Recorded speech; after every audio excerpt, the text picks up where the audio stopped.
Шәҗәрәләр буенча елдәк ыруы йәлдәк тархындан башланган. Һәр ыруның тамгаһы була. Елдәктәрнең ыру тамгаһы хәнәк, Кыпсак ыруыныкы һымак. 15-16 быуатка тиклем елдәктәр Кыпсак кабиләһенә карай. Аҙак иһә елдәк итекселегендә бер төркем халык Кыпсактардан айырылып сыга. Улар Башкортостандың төньяк көнбайышына күсеп ултырып, Казан ханына хеҙмәт итә башлай. Елдәк батыр Тархан исемен ала. Елдәк башҡорттарының бер аҙы төньяҡҡа Танып буйына урынлаша. Икенселәре Ҡариҙел буйын үҙ итә.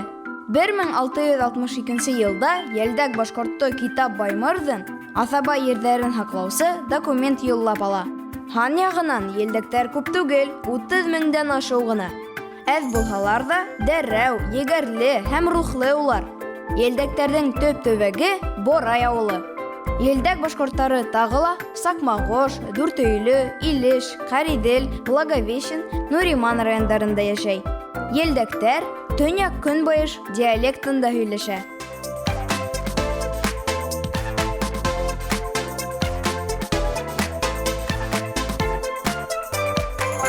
Biz bugungi kunda o'zimiz bilgancha 7 bugunga xatim bilamiz. O'zimizning ota-bobolarimizni ismlab, o'zimizning tuğan tomoshlarimizni shulay shajara tuzirga bo'ldik ham o'zimizning bolalarımızga qoldirga niyatlab turamiz.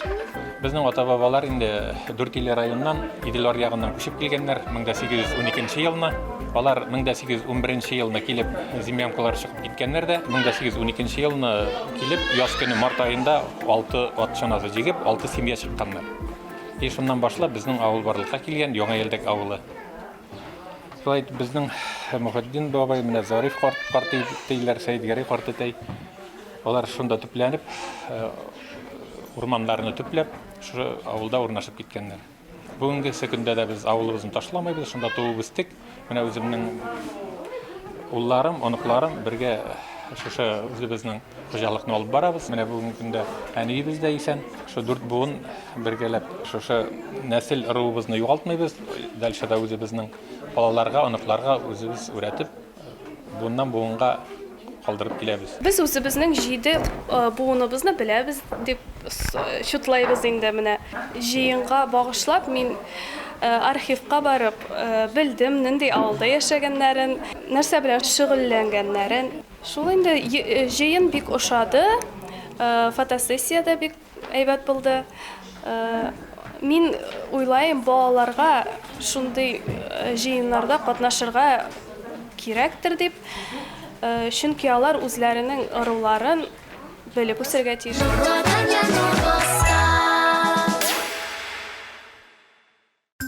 Елдәк ыруының арҙаҡлы шәхесе Муса Гәрәев. 2 тапҡыр Советтар Союзы геройы, осоусы штурмовик, гвардия полковнигі. Муса Гәрәев фронтка 20 йәшендә китә. Бөйөк Ватан һуғышында 250 тапҡыр хәрби осош яһай.